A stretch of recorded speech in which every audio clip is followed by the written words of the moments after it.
So the last item on the agenda today is an information item on Canada's participation at the 7th review meeting of the Convention on Nuclear Safety. This is outlined in CMD 17M51, and there are representatives from industry with us here today in attendance and by teleconference. And Mr. Lee from Candu Energy is joining us. Mr. Lee, can you hear us? Dr. Binder, it's Albert Lee from Candu Energy. Yes, I can hear you. Okay, welcome. And we have also Brian Ayer from Earth Canada. And we also have the president of the convention who's sitting there at the corner. How come you're not joining us in the front for at least for color commentary when we talk about the Canadian delegation? Okay, so I understand, Mr. Frappier, you'll make the presentation. Over to you. Thank you, and good afternoon, Mr. President and members of the Commission. For the record, my name is Jerry Frappier, and I'm the Director General of the Directorate of Power Reactor Regulation.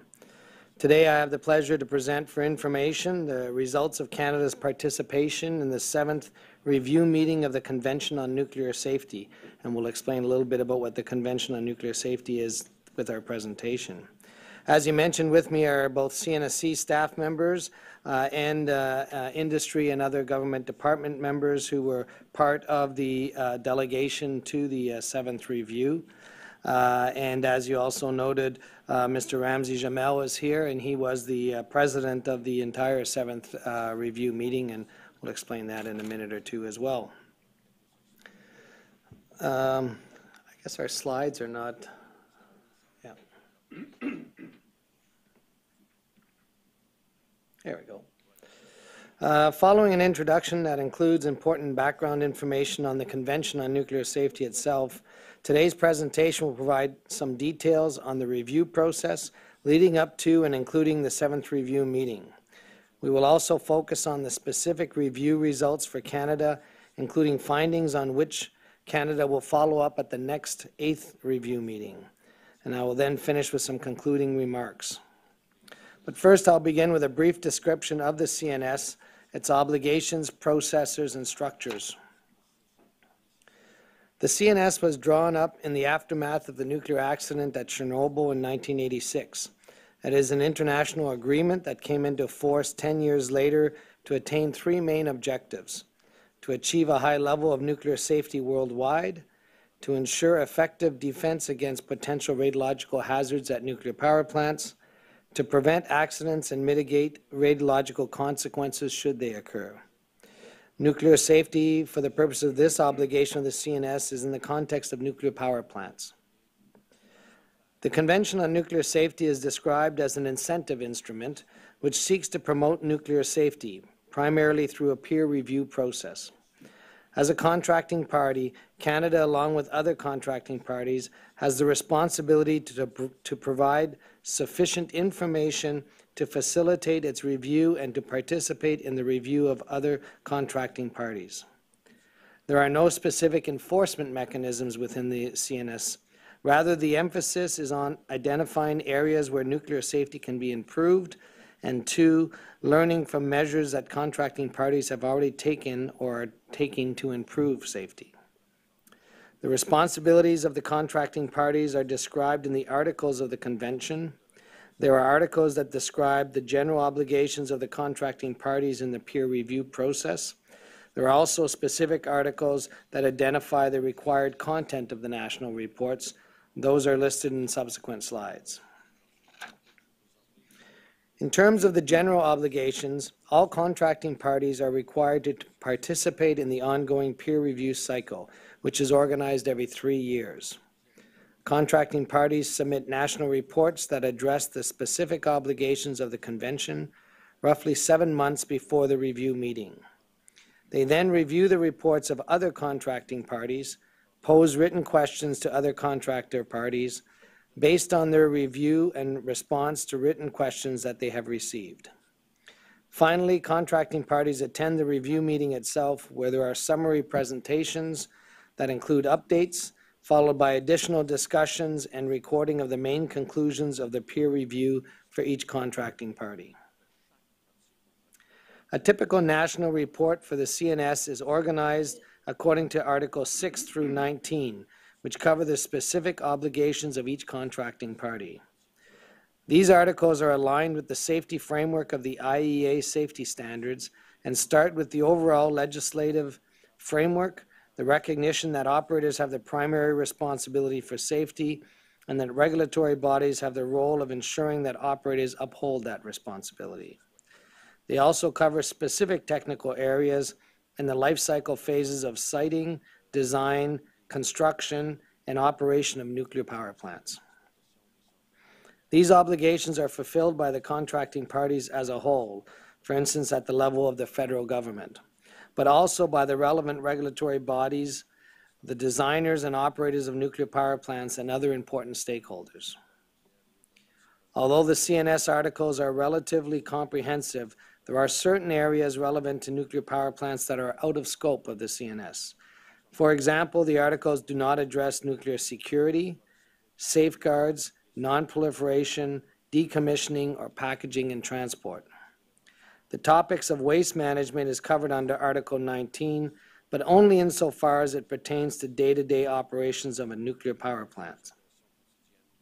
Other aspects of waste management are more comprehensively addressed in the Complementary Convention, which is the Joint Convention on the Safety of Spent Fuel Management and on the Safety of Radioactive Waste Management.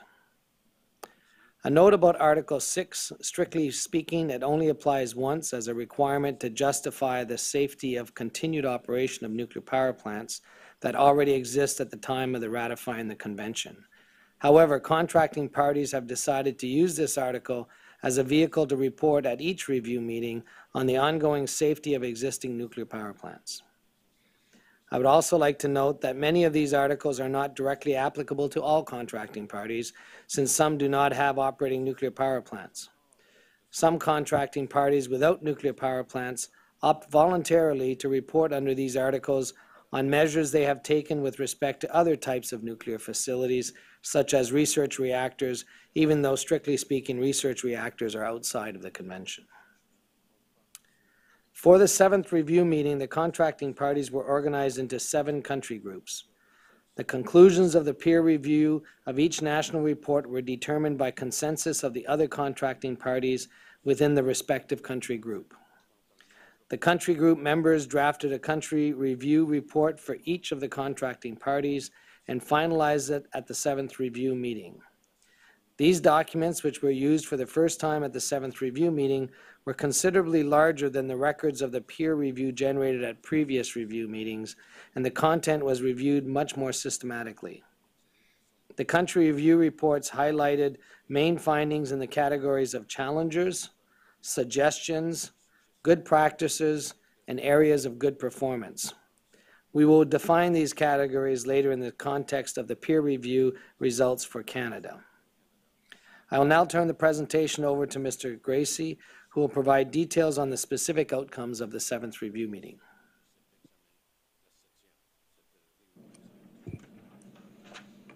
Good afternoon, Mr. President and members of the Commission. My name is Brian Gracie, and I'm a Senior Regulatory Program Officer in the Directorate of Power Reactor Regulation. I will provide some of the details and results related to the latest CNS review. I'll begin with a description of the review process leading up to and including the 7th review meeting. The 7th review meeting was run by 31 CNS officers who have responsibilities to organize and execute the review. There are 3 officers with general responsibilities. The review meeting president is supported by 2 vice presidents. The other officers facilitate the individual peer reviews of contracting parties at the country group level. Out of the 31 CNS officers, Canada held 2 officer positions at the 7th review meeting. This was comparable to previous review meetings, but this time Canada had the honor to fill the lead role, with Mr. Ramsey Jamal of the CNSC serving as president of the 7th review meeting. Mr. Jamal and his team drove much of the improvement in participation and openness and transparency observed at the 7th review meeting. These successes were the result of significant effort from CNSC, Global Affairs Canada, and others. In addition to initiatives that will be described in subsequent slides, the President and his team arranged webcasting of the opening plenary, segments of the closing plenary, and the press conference. They also invited signatories to the convention that had not yet ratified it to attend the opening plenary and segments of the closing plenary. In addition to Mr. Jamal, Mr. John Froats, a professor at University of Ontario Institute of Technology with considerable CNS experience, served as the rapporteur in Country Group Number 2. A critical part of his role as rapporteur was the drafting of 12 country review reports for his country group, which involved considerably more effort than previous meetings. Mr. Jamal and Mr. Froats will continue in their roles as officers until the organizational meeting for the next review cycle, which is scheduled for next fall. At the time of the 7th review meeting, in March of this year, there were 80 contracting parties, which included 79 countries and 1 organization, Euratom. Regional organizations such as Euratom, of an integration or other nature, which consisting of sovereign states, are also permitted to become contracting parties.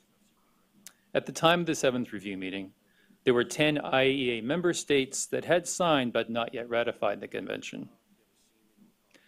The number of contracting parties has increased since the 7th review meeting. The convention took effect for Madagascar just after the meeting. Cuba and Syria also ratified the convention in 2017, thanks in part to the efforts of the President of the 7th Review and his team. At present, 8 IAEA member states have signed but not ratified the CNS.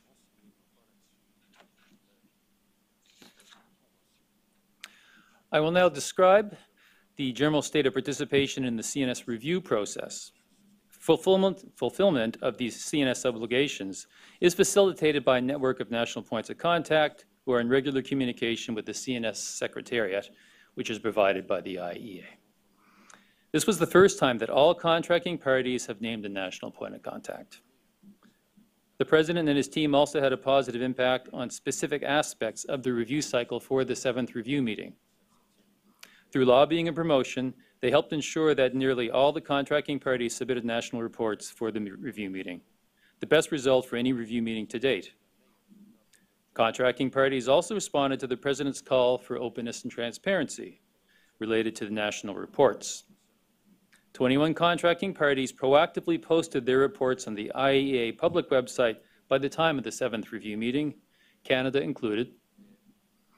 Other reports were posted by the CNS Secretariat on the IAEA's public website 90 days after the closure of the 7th review meeting.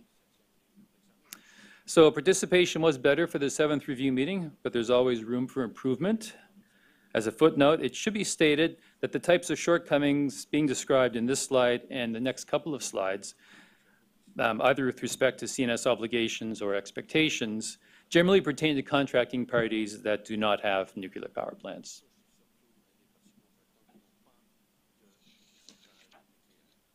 Participation in other aspects of the CNS review process, including enhancement of openness and transparency, was also improved for the 7th review meeting as compared to previous reviews. Reviewing the national reports of other contracting parties is a significant task, and the benefit of such effort is not always immediate or obvious. Nevertheless, a record number of contracting parties did post written questions to other contracting parties as part of the 7th review. The President of the 7th review meeting encouraged all contracting parties to post their answers to the questions that were posed to them. Although this level of openness was not the norm of previous review meetings, 4 contracting parties proactively posted their responses to questions on the IAEA public website by the time of the 7th review meeting, Canada included. Currently, 8 contracting parties have posted their answers to written questions on the IAEA website, and others have posted them on their own national websites. By various measures, the 7th review meeting itself was a success. Over 900 delegates attended, and the attendance rate for contracting parties was the highest for any review meeting. However, of the 77 contracting parties that registered for the 7th review meeting, 3 of them were not present for their own national presentation. CNS review meetings typically have a few no-shows. Nevertheless, the peer review in general was challenging, and active exploration and debate was witnessed in many review sessions. At the 7th review meeting, contracting parties in each country group recorded peer review results and country review reports for each contracting party in the group, even if it did not attend the meeting.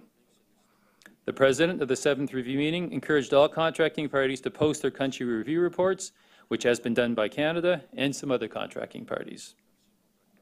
As a concluding comment on the general results of the review cycle, I would say that the enhancements of the documentation of review results and of openness and transparency were significant accomplishments.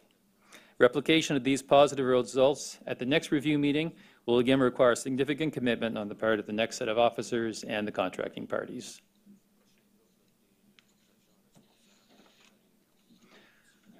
The last slide in this part of the presentation shows how the 80 contracting parties were divided into the 7 country groups. The number in parentheses is the number of operating nuclear power plants in the country. Less than half of the contracting parties had operating nuclear power plants at the time the list was compiled.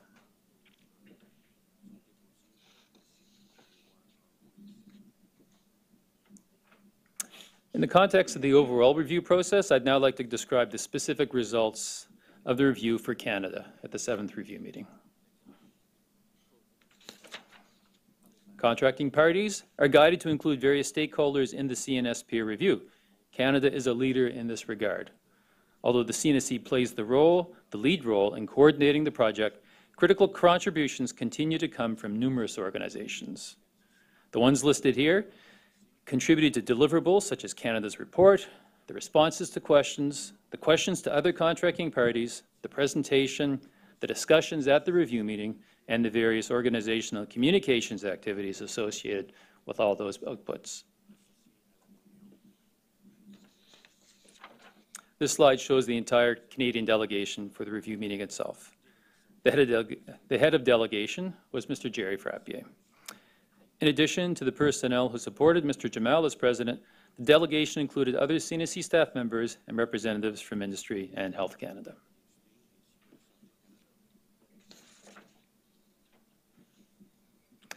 The Canadian delegates represented Canada while bringing their specific expertise from the roles in licensee and government organizations. They helped explain Canada's fulfillment of the CNS obligations and how it progressed since the last review meeting. They also attended the presentations of other contracting parties and followed up in those discussions, while championing the principles of openness and transparency. In terms of Canada's role as a leader of the CANDU community, Canadian delegates influenced proceedings in a manner to optimize the value of the review process for CANDU countries. For example, they provided detailed information to CANDU countries that faced specific questions related to CANDU technology.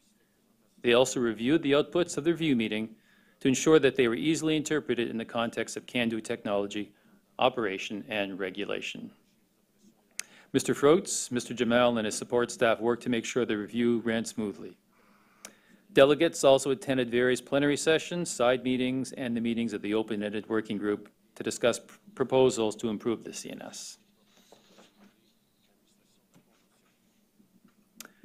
I'll now turn to some of the actual results of the peer review.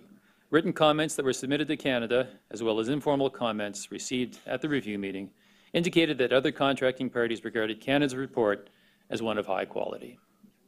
It was one of the first to be posted for the public to read.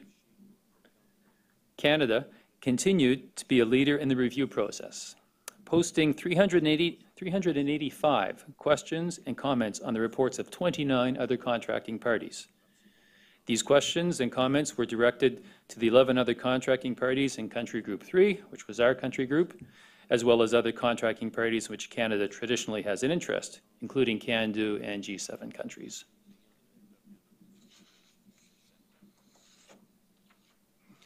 Canada received a total of 164 written questions and comments on its report from 20 contracting parties, distributed across the articles of the Convention as shown on the slide. I can illustrate the nature of the questions with a few examples. Some of the questions on Article 7, the regulatory framework, requested clarification of the role and content of the License Conditions Handbook. Some of the questions on Article 8 requested information on self-assessment and audit at the CNSC.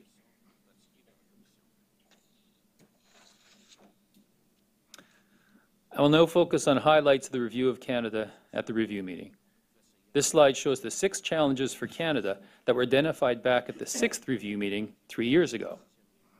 Per CNS guidance, Canada provided specific information in its report and its presentation to show how it had addressed these challenges. Based on the review of the information, 4 challenges were concluded to be closed and 2 were concluded to remain open. The first challenge listed was the completion of the CNSC Integrated Action Plan in response to the Fukushima Daiichi accident. Canada demonstrated how the Fukushima action items that were open at the time of the 6th review meeting had been closed, with some follow-up being conducted in the context of station-specific action items. On that basis, the peer reviewers in Country Group 3 concluded that this challenge was closed. Second, there was a challenge to enhance probabilistic safety assessments by considering multi-units and irradiated fuel bays. Based on the publication of updated regulatory requirements and the licensee's work to address them, this challenge was also declared as closed. Third was a challenge to establish guidelines for the return of evacuees following a nuclear accident and to confirm the acceptability to the Canadian public. This challenge remains open. It will be carried forward to the 8th review meeting, and follow-up is discussed in a subsequent slide. Fourth was a challenge to invite an emergency preparedness review mission, which is a review service offered by the IAEA. Health Canada and stakeholders have completed emergency exercises to validate the Federal Nuclear Emergency Plan and have implemented lessons learned. Health Canada and CNSC staff have also participated in such missions in other countries to observe best practices. Prior to the 7th review meeting, Canada wrote to the IAEA requesting such a mission with a target date in 2019. The 5th challenge from the 6th review meeting was to update emergency operational, interventional guidelines, and protective measures for the public during and following radiological events. This challenge also remains open. Follow-up is discussed in a subsequent slide. Finally, there was a challenge to formalize the approach to the transition to the decommissioning phase of a nuclear power plant, which was identified in the context of Gentilly 2. This challenge was closed based on the work at Gentilly 2 to transition to a safe storage state, the development of CNSC's licensing strategy, which led to the replacement of Gentilly 2's license to operate with a license to decommission, and the adaptation of CNSC's compliance program to suit the decommissioning activities. At the 7th review meeting, the peer reviewers in Country Group 3 identified 3 new challenges for Canada and 1 suggestion. They are related to amendments to the regulations, CNSC reg docs, end of operation of multi-unit NPPs, and can-do safety issues. In the context of CNS review results, a challenge is defined as the difficult issue for the contracting party, beyond day-to-day activities, and/or a weakness that needs to be addressed. A suggestion, on the other hand, is considered an action needed to improve the implementation of the obligations of the Convention.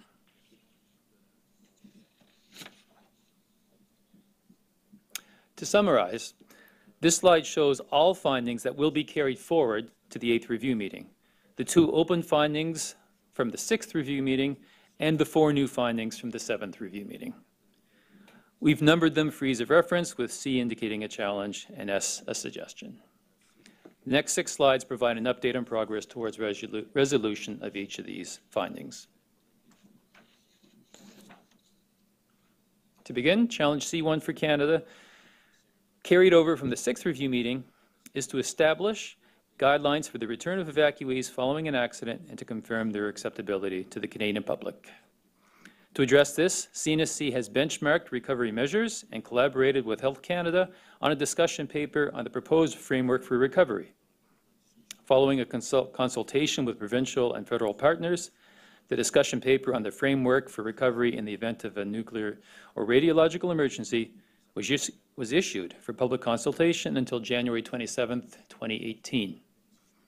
The plan is to publish the framework, which includes guidelines for evacuees, in the next CNS reporting period so that it can be reported as complete in Canada's report for the 8th review meeting.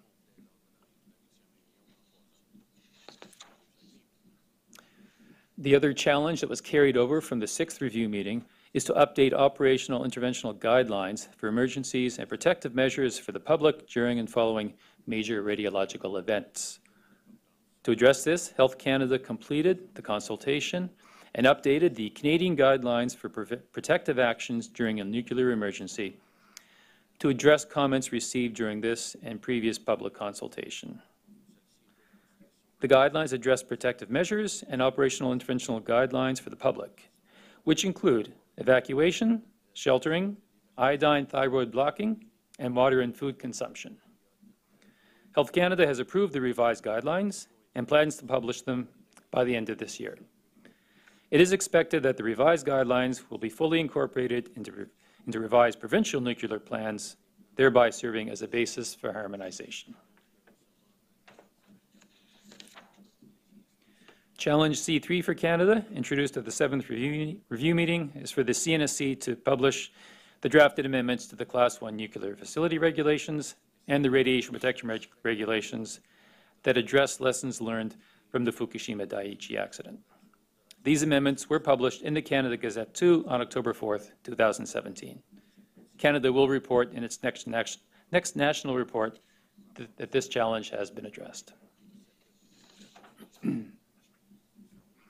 Challenge C4 is for the CNSC to complete its transition to the improved regulatory framework, that is, the RegDoc series.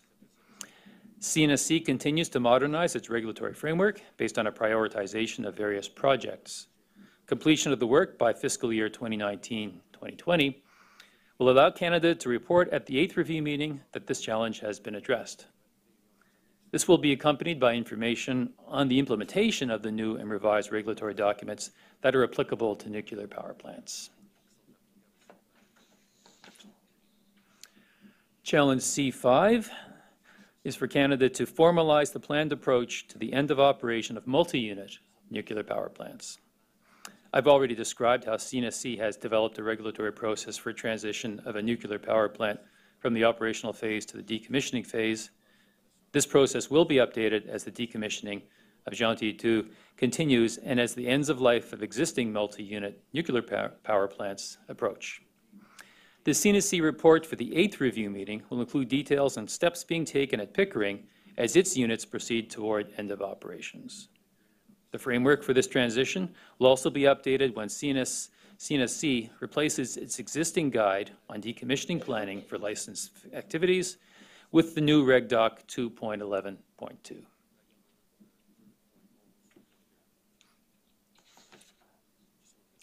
Suggestion S1, identified at the 7th review meeting, is for Canada to address the remaining Category 3 CANDU safety issues. 3 of these issues are related to large break loss of coolant accidents. Specifically, the issues being addressed are the analysis for void reactivity coefficient, fuel behavior in high temperature transients, and fuel behavior in power pulse transients. The other Category 3 CANDU safety issue deals with the systematic assessment of the effects of high energy line breaks. The resolution of these issues was already described for the Commission in 2 previous CMDs. CNSC and industry stakeholders expect that the work to satisfactorily address these remaining issues will be completed during the next CNS reporting period, which will allow Canada to state in this report for the 8th review meeting that this suggestion has been addressed. Besides challenges and suggestions, the peer reviews also identified positive findings for Canada, which are described in the next 2 slides. A good practice in the context of the CNS is a new or revised practice, policy, or program that makes a significant contribution to nuclear safety. A good practice is one that has been tried and proven by at least one contracting party, but has not been widely implemented by other contracting parties and is applicable to other contracting parties with similar programs.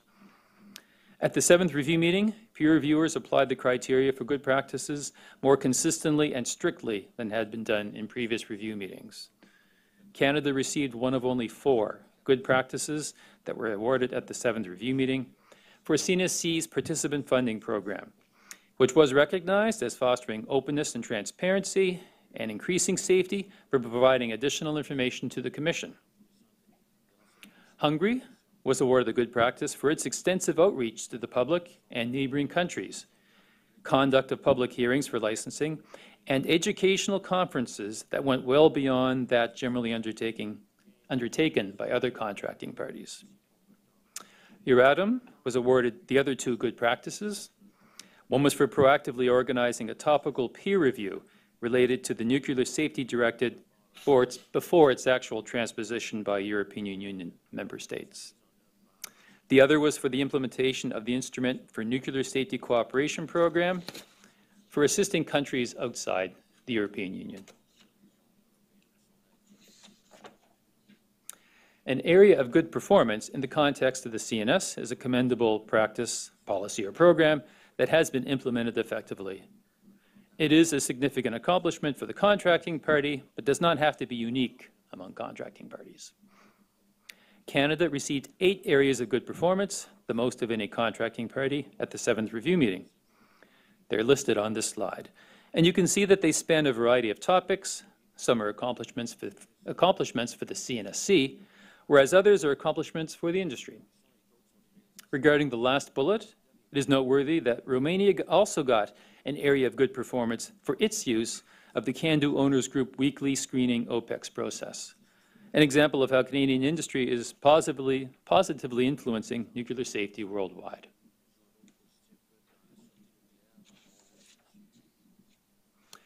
Canada was active in the open-ended working group, where 4 proposals to improve the CNS were discussed. Canada put forward 2 of the proposals and was a major contributor to another proposal, which was jointly submitted by 12 contracting parties. There was no consensus on Canada's first proposal to post videos of national presentations after they are delivered.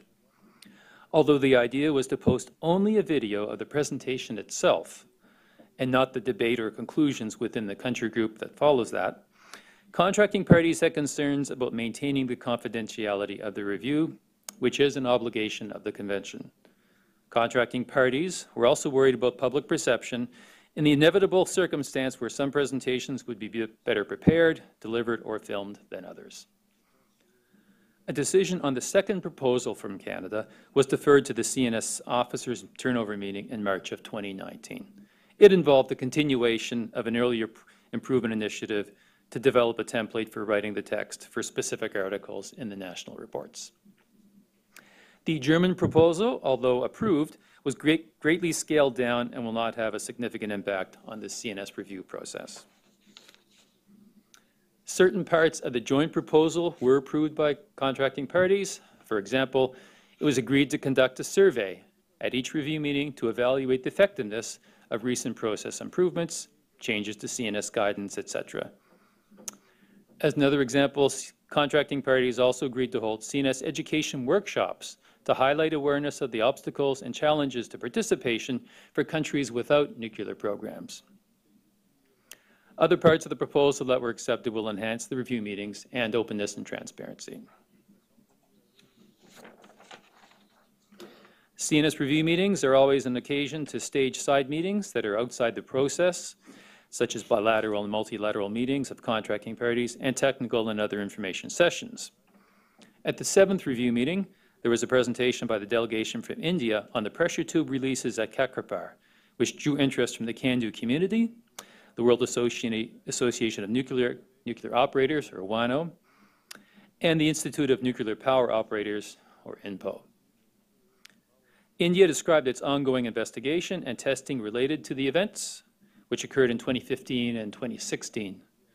The presentation led to further discussion through bilateral meetings between Canada and India, where Canada pressed for more details related to the event and offered to assist with India's investigation. Another side event was a panel discussion involving the IAEA and WANO about the importance of cooperating at these institutional levels to maintain and improve nuclear safety. The sharing of limited resources, elimination of duplicated effort, and increase in efficiency of review services offered were major themes. The two bodies also endorsed the harmonization approaches to ensure strong safety culture among nuclear operators and regulatory bodies, including those in countries developing nuclear power programs and approaching the operational phase.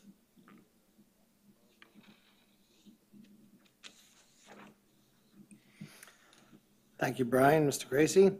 For the record, it's Jerry Frappy again. I'd like to provide a brief concluding remarks on the results and benefits to Canada related to participation at the 7th review meeting of the Convention on Nuclear Safety. The 7th review meeting continued to demonstrate the value of the CNS peer review process. It was a learning experience where we gained exposure to issues that affect the safety of nuclear power programs and the successful measures that countries are taking to address them. Canada also shared information on areas where we or other countries thought we were doing well. The 7th review meeting was also a challenging experience where Canada and others were questioned at length by peer countries, held accountable for open findings from previous review meetings, and assigned new challenges and suggestions that are expected to be addressed by the 8th review meeting. Canada was a major player at the 7th review meeting. We reviewed many national reports, posed many written questions to those countries, followed up at the review sessions in the country groups, and helped develop the country review reports in our country group. Our own report, presentation, and response to questions demonstrated leadership in nuclear safety, regulatory excellence, openness, and transparency. Our country review report identified some areas where we should continue to work in the next 3 years. And our fulfillment of the role of President resulted in significant improvements in the CNS participation and accountability. Finally, we helped drive some improvements that will take effect for the 8th review meeting, including those that should enhance participation in the review process and openness and transparency. The last slide here is for references, and it provides links to some of Canada's main CNS outputs for the 7th review meeting. And this concludes staff's presentation. We, as well as other members of the Canadian delegation from Industry and Health Canada, are available to respond to any questions you may have. Thank you. Thank you.